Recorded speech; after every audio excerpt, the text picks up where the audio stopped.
આજથી પ્રધાનમંત્રી મોદીનો ગુજરાતમાં ધુઆંધાર પ્રચાર જોવા મળશે। આજે અને કાલે પ્રધાનમંત્રી મોદીનો ગુજરાતમાં પ્રચંડ પ્રચાર। 2 દિવસ ગુજરાતમાં પ્રધાનમંત્રી મોદી રોકાશે। 2 દિવસમાં 15થી વધુ લોકસભા બેઠકો માટે પ્રચંડ જનસભાઓ ગજવવાના છે। ગુજરાતમાં પ્રધાનમંત્રી મોદી 6 સભાઓ સંબોધવાના છે। સૌરાષ્ટ્ર, ઉત્તર ગુજરાત અને મધ્ય ગુજરાતને આવરી લેવાશે। બનાસકાંઠા, પાટણ, સાબરકાંઠા, મહેસાણા, આણંદ, ખેડા, સુરેન્દ્રનગર, જૂનાગઢ, પોરબંદર, અમરેલી, જામનગર લોકસભા બેઠક માટે પ્રચાર કરશે અને વિશાળ જનસભાને સંબોધન કરશે। જેમાં આજે બપોરે 3:30 કલાકે ડીસામાં જાહેર સભા ગજાવશે, જે બાદ સાંજે 5:15 કલાકે હિંમતનગરમાં જનસભા સંબોધશે। જ્યારે આવતીકાલે આણંદ, સુરેન્દ્રનગર, જૂનાગઢ અને જામનગરમાં સભાને સંબોધશે। આવતીકાલે સવારે 11 વાગે આણંદ, બપોરે 1 વાગે વઢવાણ, બપોરે 3:15 કલાકે જૂનાગઢ અને સાંજે 5 વાગે જામનગરમાં સભા ગજાવશે। પ્રધાનમંત્રી મોદી જે મિશન ગુજરાત પર ગુજરાતના સ્થાપના દિવસથી પ્રધાનમંત્રી મોદી ચૂંટણી પ્રચારનો શુભારંભ કરી રહ્યા છે। 2 દિવસમાં જે સભાઓ ગજવવાના છે તેની જાણકારી પણ આપને આપી દઈએ। તમામ અલગ અલગ બેઠકો પર ચૂંટણી સભાને સંબોધવાના છે। તેમાં આણંદ, સુરેન્દ્રનગર, જૂનાગઢ, જામનગરમાં પણ સભા ગજવવાના છે। આ સિવાય બનાસકાંઠાના ડીસામાં તેઓ સભાને સંબોધન કરશે અને આ તમામ બેઠકોને આવરી લેશે, જેમાં પાટણ, બનાસકાંઠા, સાબરકાંઠા, મહેસાણા, આણંદ, ખેડા, સુરેન્દ્રનગર, જૂનાગઢ અને પોરબંદર તેમજ અમરેલી, જામનગરનો સમાવેશ થાય છે। આ લોકસભા બેઠકો પર અહીં પ્રધાનમંત્રી પ્રચાર કરતા જોવા મળશે।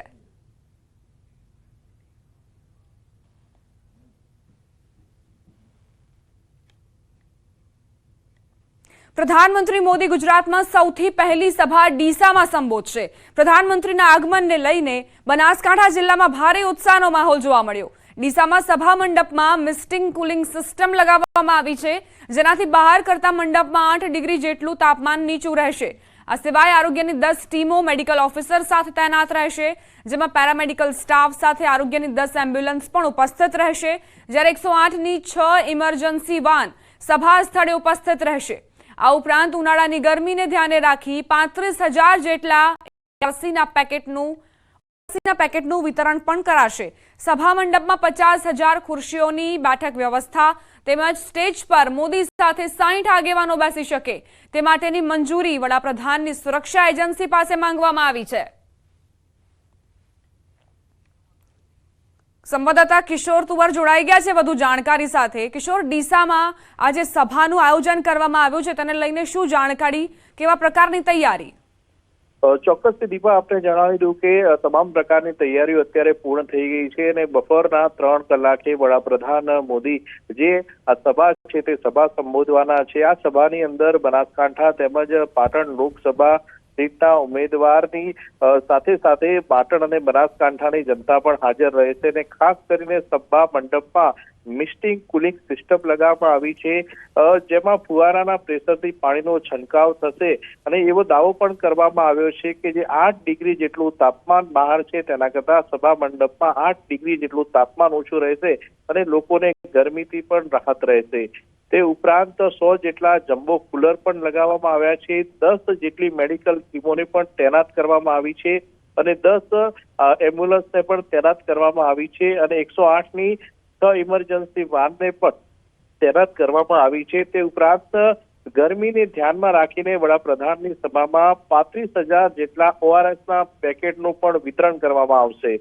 મહત્વની વાત તો એ છે કે જિલ્લાના આરોગ્ય અધિકારીઓ આ તમામને મોનિટરિંગ કરશે અને સભા મંડપમાં 50,000 ખુરશીઓની બેઠક વ્યવસ્થા તેમજ સ્ટેજ પર મોદી સાહેબની સાથે 60 આગેવાનો બેસી શકે તે માટેની મંજૂરી પણ વડાપ્રધાનની સુરક્ષા એજન્સી પાસે માંગવામાં આવી હતી અને ઉનાળાની સિઝન હોય ને નેતાઓને ગરમી ન લાગે તે માટે સ્ટેજ પર 100 ટનના એસીની પણ વ્યવસ્થા કરવામાં આવી છે અને ચુસ્ત પોલીસ બંદોબસ્ત ગોઠવી દેવામાં આવ્યો છે। ડીસાના જે એરપોર્ટ આવેલું છે ત્યાં આગળ આ સભા યોજાવાની છે અને બપોરના 3 કલાકે દેશના વડાપ્રધાન નરેન્દ્ર મોદી આવશે અને બનાસકાંઠા તેમજ પાટણની જે લોકસભા સીટના જે લોકો છે તેમને સંબોધશે।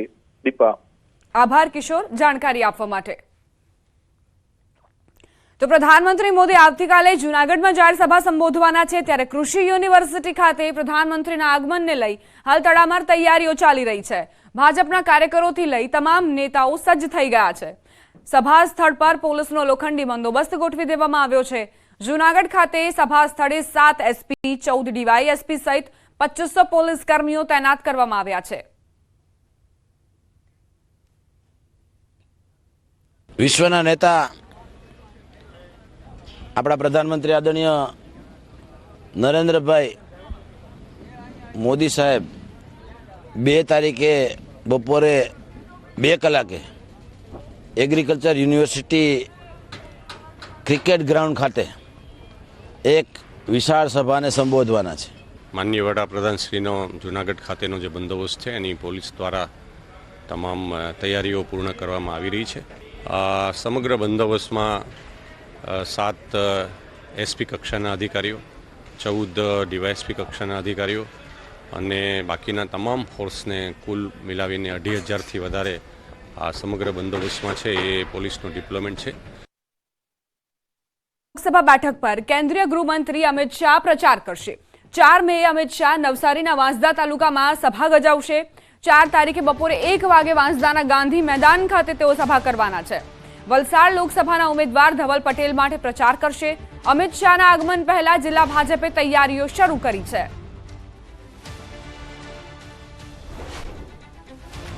તો વલસાડ બેઠક પર ઝંઝાવાતી પ્રચાર ગૃહમંત્રી અમિત શાહનો જોવા મળશે। 4 મેના દિવસે તેઓ સભા ગજવવાના છે। એવું કહેવાય છે, લોકવાયકા છે કે વલસાડ બેઠક પર જેની જીત થાય તેની જ સરકાર કેન્દ્રમાં બને છે અને એ જ ગઢને ફરી એક વખત પ્રાપ્ત કરવા માટે ગૃહમંત્રી અમિત શાહ મેદાને।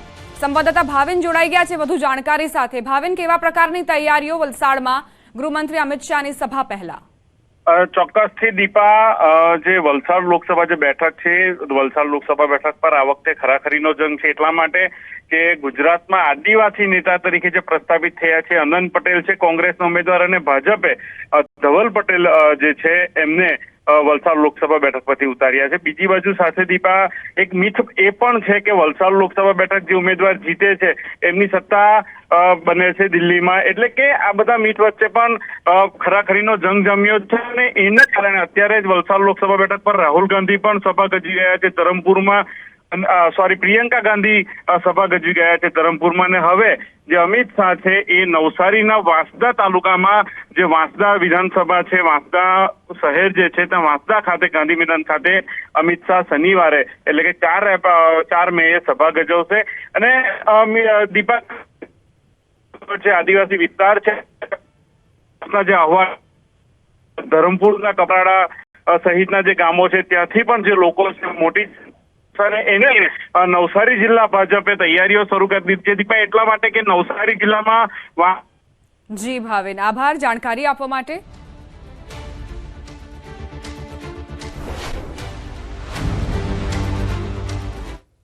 વાત હવે મહાસંગ્રામની।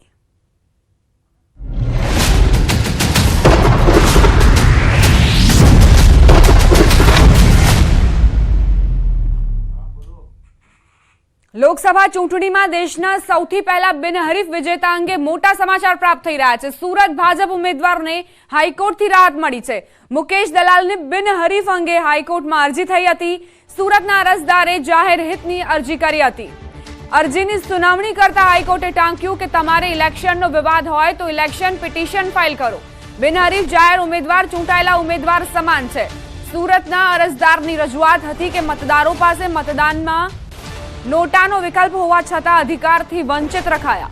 અગાઉ કોંગ્રેસના ઉમેદવાર સહિત અન્ય પક્ષોના ઉમેદવારોએ ફોર્મ પરત ખેંચતા જ ભાજપ ઉમેદવાર મુકેશ દલાલ બિનહરીફ જાહેર થયા હતા। કોંગ્રેસના ઉમેદવારના ફોર્મમાં જે 3 ટેકેદારો હતા તેમણે એફિડેવિટ કરાવીને એવું કહ્યું કે આ સહી અમારી નથી, એ સહી અયોગ્ય છે। ત્યારબાદ કોંગ્રેસ ઉમેદવારનું ફોર્મ રદ થયું અને સાથે જ મુકેશ દલાલ જે બિનહરીફ ઘોષિત કરવામાં આવ્યા, કારણ કે અન્ય ઉમેદવારોએ પણ પોતાની ઉમેદવારી પરત ખેંચી હતી। લોકસભા ચૂંટણીમાં જીતની જંગમાં ભાજપ અને કોંગ્રેસના ઉમેદવારો વચ્ચે ખરાખરીનો જંગ જામશે। હાલ સભા સંબોધતી વખતે ઉમેદવારો એકબીજા પર આક્ષેપ પ્રતિ આક્ષેપ કરતા જોવા મળે છે।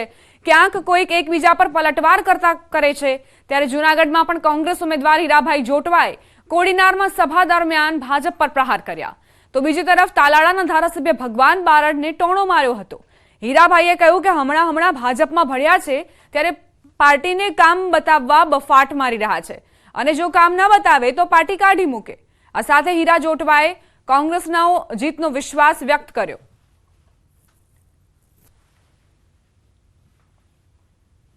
નવા એક કહેવત છે આપણા ગામમાં કે નવો ભૂવો વધારે ધૂણે, એટલે હમણાં ભારતીય જનતા પાર્ટીમાં નવા છે એટલે એમને સાબિતી આપવી પડે। ત્યાં સાબિતી ના આપે તો પાર્ટી કાઢી મૂકે અને એને હાલત ખરાબ કરી નાખે, એટલે એમનો બચાવ કરવો પડે એવું ફરજિયાત છે અને મારી એની ઉપર સહાનુભૂતિ છે। બોટાદ જિલ્લા નરેન્દ્ર મોદી વિચાર મંચ દ્વારા લોકસભાની ચૂંટણીને લઈ જાહેર સભા યોજવામાં આવી હતી। સભામાં પૂર્વ કેબિનેટ મંત્રી સૌરભ પટેલ, નરેન્દ્ર મોદી વિચાર મંચના રાષ્ટ્રીય અધ્યક્ષ રવિ ચાણક્ય સહિતના આગેવાનો સભામાં ઉપસ્થિત રહ્યા।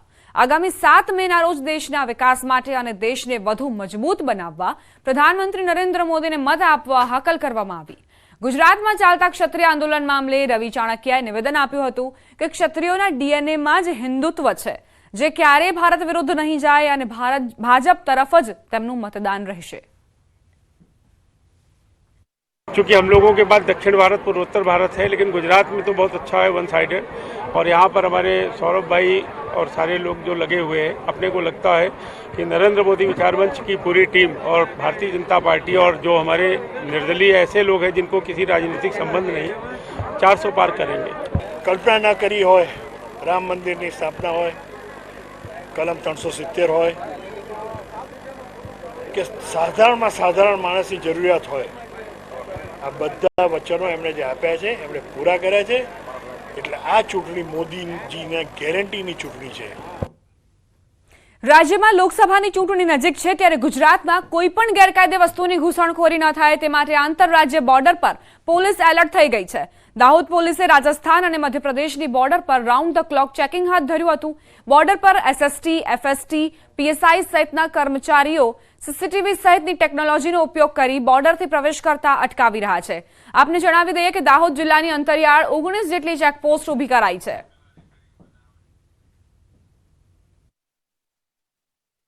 લોકસભાની ચૂંટણીને હવે ગણતરીના દિવસો રહ્યા છે।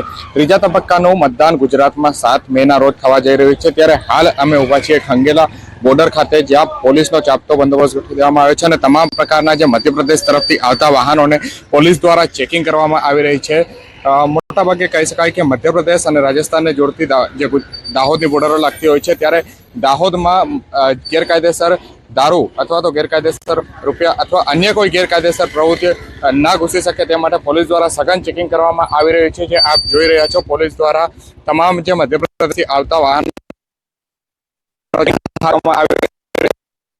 સર્વેલન્સ ટીમો છે તેઓ દ્વારા કેમેરાના સાથે રાખી અને વિડીયોગ્રાફીથી પણ ચેકિંગ હાથ ધરવામાં આવી રહ્યું છે। આપણી સાથે અહીંયા ડીવાયએસપી છે, તેમની સાથે વાતચીત કરીશું। સર, શું કહેશો આ બોર્ડર ચેકિંગને લઈને?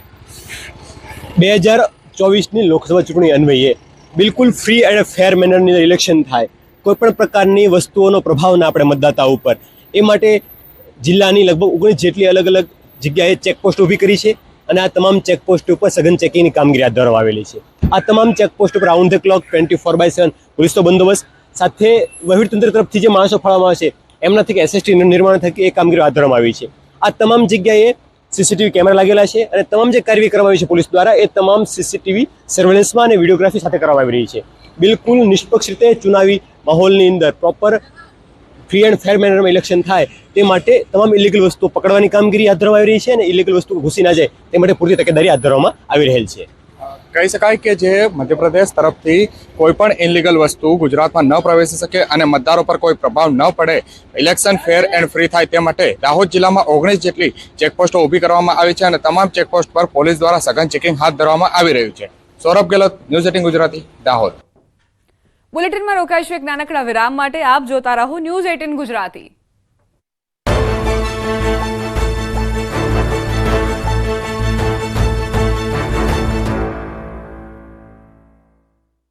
સૌથી પહેલા વાત બનાસકાંઠાની કરીએ।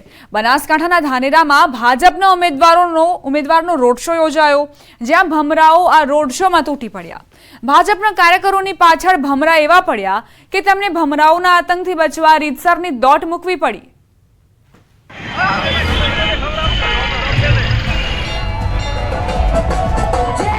બાઇક ચાલકો પૂરપાટ જઈ રહ્યા છે.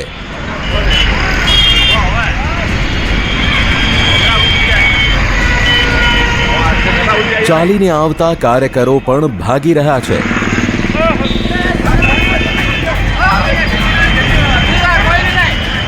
કેટલાકે તો જાણે બાઇકને પણ ઓવરટેક કરી લીધી. આ અફરાતફરીનું કારણ છે ભમરા.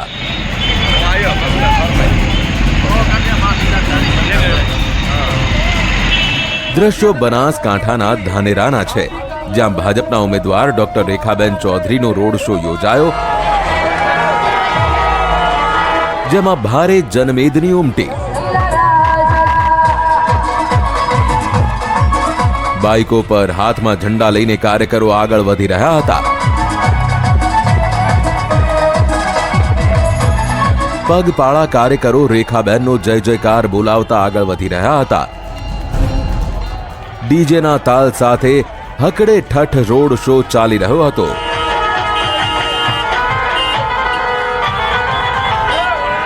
ત્યાં જ અચાનક ભમરા કોપાયમાન થઈ ગયા. રોડ શોમાં અફરાતફરી મચી ગઈ. કહેવામાં આવી રહ્યું છે કે ડીજેના ઘોંઘાટથી ભમરા નારાજ થઈ ગયા. ડીજેના તાલથી ભમરાનો મતપૂડો ધ્રુજ્યો અને ધડબડાટી બોલી ગઈ.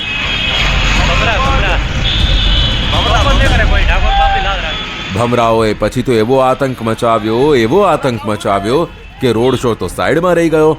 ભમરા ઉડતા ભાજપના કાર્યકરો અને રોડ શોમાં જોડાયેલા લોકોમાં નાસભાગ મચી ગઈ.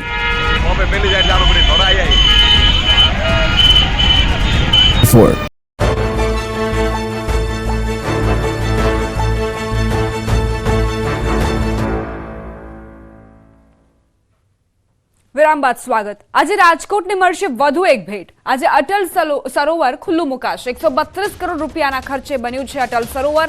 અટલ સરોવરમાં પ્રવેશ ફી મોટા માટેની 25 અને નાના બાળકોની ₹10 રહેશે. રાજકોટવાસીઓને રેસકોર્સ, આજી ડેમ અને રામ પાર્ક ઉપરાંત વધુ એક પિકનિક પોઈન્ટ મળશે. અટલ સરોવરનો અદ્ભુત આકાશી નજારો પણ આપ જુઓ, જે ડ્રોન કેમેરા મારફતે કેદ કરવામાં આવ્યો છે. આ જે રંગબેરંગી લાઇટ્સ છે તે ખરેખર નયનરમ્ય દ્રશ્ય સર્જી રહી છે અને રાજકોટવાસીઓને હવે આ નવું નજરાણું જે છે તે આજે મળવાનું છે. સુરતમાં 10 લાખની છેતરપિંડીમાં આરોપી 20 વર્ષે ઝડપાયો. ગોળાદરા વિસ્તારમાં આવતા બાતમીના આધારે દબોચી લેવાયો. રિંગ રોડની માર્કેટમાંથી ગ્રે કાપડ લઈ ભાગેલા આરોપીની ધરપકડ કરાઈ. રાજસ્થાન જઈ હનુમાન મંદિરમાં પૂજારી બની તે રહેતો હતો.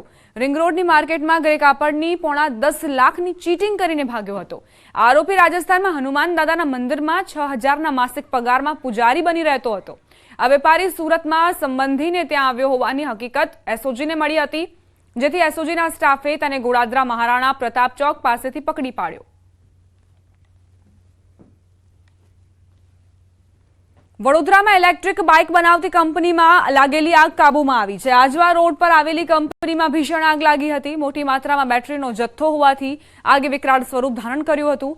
5થી વધુ ફાયરની ટીમે ભારે જહેમત બાદ આગ પર કાબુ મેળવી લીધો. આગ લાગવાનું કારણ હજુ જાણી શકાયું નથી.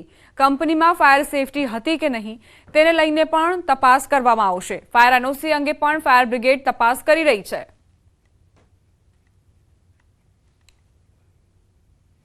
અમદાવાદમાં સરદાર બ્રિજ રિવરફ્રન્ટ પર સામૂહિક આપઘાતના પ્રયાસનો બનાવ બન્યો છે. ગત મોડી રાત્રે રિવરફ્રન્ટ પર એક જ પરિવારના 4 સભ્યોએ ઝંપલાવી આત્મહત્યા કરવાનો પ્રયાસ કર્યો હતો, જેનો મેસેજ મળતા જ ફાયર બ્રિગેડનો કાફલો ઘટના સ્થળે પહોંચ્યો હતો અને તાત્કાલિક વેસ્ટ પોલીસ પણ ઘટના સ્થળે પહોંચી હતી અને 4 લોકોને સુરક્ષિત રીતે બચાવી લેવાયા. વૃદ્ધ માતા, દીકરી તથા 6 વર્ષના બાળકને ફાયર બ્રિગેડ તથા પોલીસે સતર્કતાથી બચાવી લીધા. હાલ પોલીસે આ મામલે તપાસ કરી વધુ કાર્યવાહી શરૂ કરી.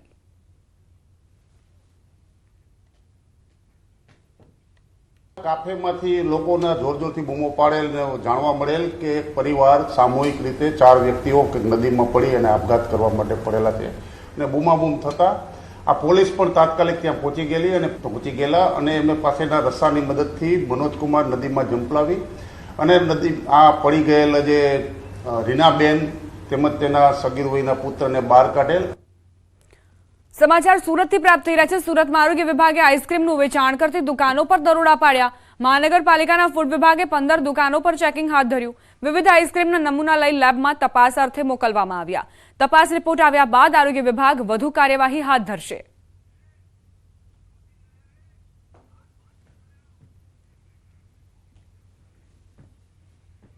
બુલેટિનમાં રોકાઈશું એક નાનકડા વિરામ માટે। આપ જોતા રહો ન્યૂઝ 18 ગુજરાતી।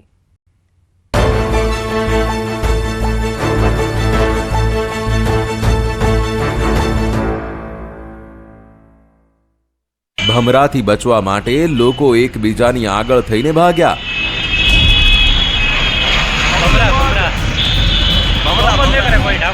ભમરાના આતંકથી બચવા કાર્યકરો મુઠ્ઠી વાળીને આગળ ભાગતા જોવા મળ્યા। કેટલાક કાર્યકરોને તો ભમરાએ ડંખ માર્યાના પણ અહેવાલો છે। ભમરાના આતંકના દ્રશ્યો આ પહેલા પણ રાજ્યમાંથી સામે આવ્યા છે। ભમરાઓએ તેમને ખલેલ પડતા ચૂંટણી પ્રચારમાં પણ ખલેલ પાડી।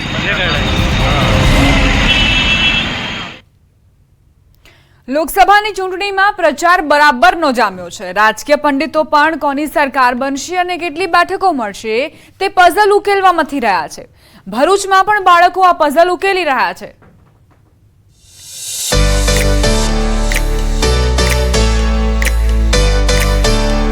વેકેશન પડ્યું છે અને બાળકો રમી રહ્યા છે। બાળકો કોયડો ઉકેલવાની ગેમ રમી રહ્યા છે, પણ જરા ધ્યાનથી જુઓ બાળકો કઈ પઝલ ગેમ રમી રહ્યા છે। આ છે મોદી પઝલ ગેમ। બાળકોમાં મોદી પઝલ ગેમે બરાબરનું આકર્ષણ જમાવ્યું છે। લોકસભા ચૂંટણીમાં પ્રચારની અવનવી તરકીબો અજમાવવામાં આવી રહી છે। ભરૂચમાં ભાજપે ઘરે ઘરે પહોંચવા માટે જે પ્રકારની અનોખી રીત અપનાવી છે તે ચર્ચામાં છે અને ખાસ કરીને બાળકોમાં તે ખૂબ લોકપ્રિય થઈ રહી છે। ભરૂચમાં ભાજપની પ્રચાર સામગ્રીમાં કેપ, ખેસ, ઝંડા, ટી શર્ટની સાથે સાથે આ મોદી પઝલનું પણ વિતરણ થઈ રહ્યું છે। બાળકોમાં આ મોદી પઝલ ખૂબ પોપ્યુલર બની ગઈ છે। બાળકો વેકેશનના સમયમાં મોદી પઝલ સાથે સમય પસાર કરી ખુશ જોવા મળી રહ્યા છે। આ પઝલ નમો નરેન્દ્ર મોદીનું છે। આ પઝલ નાના છોકરા માટે બહુ જ સારું છે। એક જ ચાલે, નરેન્દ્ર મોદીજી ચાલે। અને મને નમો પઝલ ગેમ ખૂબ ગમે છે ને એક જ દાદા ચાલે, જે છે નરેન્દ્ર મોદી દાદા।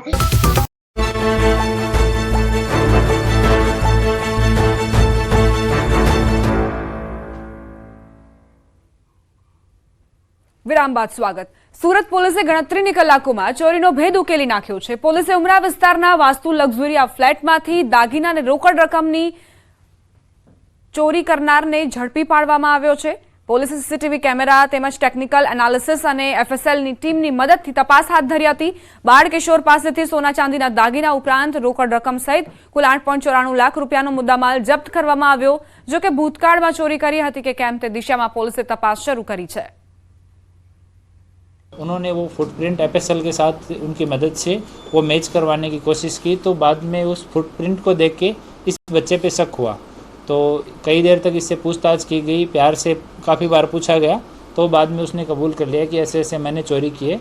और उसने जो बाथरूम वो यूज़ करता था उसमें कमोड के ऊपर उसने ये सारा चोरी करने के बाद में गहना और ये कैश छुपा दिया था, तो वहीं से रिकवर भी हो गया। જૂનાગઢમાં રોપવે સેવા બંધ। ભારે પવનના કારણે રોપવે સેવા બંધ કરવામાં આવી છે। સતત 4 દિવસથી રોપવે બંધ કરાઈ છે। 65 કિલોમીટરની ઝડપે પવન ફૂંકાઈ રહ્યો છે, જેથી ગિરનાર રોપવે બંધ હોવાથી પ્રવાસીઓમાં નારાજગી જોવા મળી રહી છે। પવનની ગતિ ઘટશે ત્યારબાદ રોપવે સેવા ફરી એક વખત પૂર્વવત કરવામાં આવશે, પરંતુ અત્યારે યાત્રિકોને પરેશાની થઈ રહી છે। જે યાત્રિકોએ રોપવે સેવાનું વિચારીને જ ત્યાં પહોંચ્યા હતા તેમને અત્યારે મુશ્કેલીઓનો સામનો કરવો પડી રહ્યો છે। ઘણા એવા વૃદ્ધ પણ શ્રદ્ધાળુઓ હોય છે જે રોપવે સેવાનો લાભ લેવા માટે આવતા હોય છે અને ત્યારબાદ ગિરનારમાં દર્શનનો લાભો લેવા માટે આવતા હોય છે, પરંતુ તેમને પણ હવે મુશ્કેલી પડી રહી છે। સંવાદદાતા અતુલ વ્યાસ જોડાઈ ગયા છે વધુ જાણકારી સાથે। અતુલ, ગિરનાર રોપવે સેવા બંધ કરાઈ છે, શું જાણકારી, ક્યારે સેવા શરૂ થશે? ભારે પવન ફૂંકાઈ રહ્યો છે। અંદાજિત 65 થી 70 કિલોમીટરની ઝડપે હાલ પવન ફૂંકાઈ રહ્યો છે। તેને લઈને જે તે પ્રશાસન દ્વારા રોપવે શરૂ કરવાના પ્રયત્નો કરવા પણ ભારે પવન લઈને રોપવે સેવા. બીજી તરફ જોવા જાય તો યાત્રિકોની સલામતીને લઈ અને રોપવે સેવા છે તે બંધ કરી દેવામાં આવી છે. છેલ્લા 4 દિવસથી છે તે રોપવે સેવા બંધ થતા જે યાત્રિકો છે જે અંબાના દર્શન કરવા જાય છે, જે શક્તિપીઠમાં જાય છે, તે લોકોમાં પણ નિરાશા જોવા મળી રહી છે. કેમ કે રોપવે બંધ થતા અશક્ત જે વૃદ્ધો હોય છે તે રોપવે થઈ અને દર્શને જતા હોય છે. પણ હાલ રોપવે સેવા યાત્રિકોની સલામતીને લઈને બંધ કરવામાં આવી છે. આજે 4 દિવસથી રોપવે સેવા બંધ છે અને પ્રશાસનનું કહેવું છે કે જો પવનની ગતિ મંદ થશે અથવા ધીમી પડશે તો રોપવે સેવા તરત શરૂ કરવામાં આવશે. જી દીપા. આભાર અતુલ જાણકારી આપવા માટે. તો પવનની ગતિ ધીમી થશે ત્યારબાદ જ રોપવે સેવાની શરૂઆત કરવામાં આવશે. સમાચાર વડોદરાથી. સોખડા હરિધામ મંદિર વિવાદનો મામલો. ન્યૂઝીલેન્ડમાં હરિપ્રબોધમ જૂથના સત્સંગીઓનો વિજય. ન્યૂઝીલેન્ડ સુપ્રીમ કોર્ટનો ચુકાદો. ન્યૂઝીલેન્ડ યોગી ડિવાઇન ટ્રસ્ટ હરિપ્રબોધમ જૂથ સંભાળશે. વહીવટી જવાબદારી હરિપ્રબોધમ પરિવાર સંભાળશે. ન્યૂઝીલેન્ડની સુપ્રીમ કોર્ટમાં પ્રેમ સ્વરૂપ સ્વામી જૂથે અરજી કરી હતી. ન્યૂઝીલેન્ડના સંચાલન વહીવટ સંભાળવા માટે અરજી કરી હતી. ન્યૂઝીલેન્ડ સુપ્રીમ કોર્ટે બંને પક્ષોની રજૂઆતો સાંભળી. 2.5 વર્ષ સુધી ચાલેલા કેસમાં ન્યૂઝીલેન્ડની કોર્ટે ચુકાદો આપ્યો. દલીલો અને પુરાવાઓના આધારે કોર્ટે ચુકાદો આપ્યો છે. ડિસેમ્બર 2021થી બે સંતો વચ્ચે કાયદાકીય તકરાર ચાલી રહી હતી.